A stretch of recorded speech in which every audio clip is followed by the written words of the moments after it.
Bienvenue, chers téléspectateurs. Le 32e président des États-Unis, Franklin D. Roosevelt, aurait dit « En politique, rien n'arrive par hasard. Quand quelque chose arrive, alors on peut être certain que c'était planifié de cette façon. » Cette perspective donne une lumière nouvelle sur le sujet d'aujourd'hui. Le conflit en Ukraine pourrait-il être planifié de longue date? Le stratège américain et fondateur de Stratfor, George Friedman, qui est considéré aujourd'hui comme le maître à penser de la politique extérieure des États-Unis, est révélateur en cette matière. Nous vous conseillons à ce sujet notre émission du 16 avril 2015. À quoi pourraient servir les livraisons d'armes américaines dans des pays européens? Et quel est le rôle de l'OTAN, si l'on pense qu'elle n'a pas été fondée par hasard? Même d'autres sujets comme le changement climatique mondial ou la pornographisation de la jeunesse peuvent aussi être envisagés depuis cette nouvelle perspective.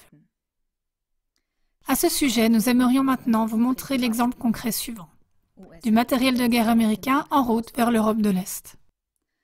Bremerhaven, en Allemagne, sert en ce moment de point de transit pour du matériel de guerre américain. Le matériel, qui est arrivé par bateau, a été transféré sur des trains en mars 2015 pour être ensuite transporté vers l'Europe de l'Est. Il s'agit de chars, de véhicules tout-terrain, de camions et d'hélicoptères, en tout 600 véhicules. Selon les indications de l'armée américaine, ceux-ci doivent être utilisés pour des exercices de l'OTAN dans des pays européens comme la Pologne, la Bulgarie, la Slovénie et l'Estonie. Cet effort ne sert-il vraiment que d'exercice ou ne serait-il pas une préparation soigneuse de la guerre? Chers téléspectateurs, ici se pose maintenant la question suivante. Si ces événements ne sont pas un hasard, alors qui les a planifiés et pourquoi?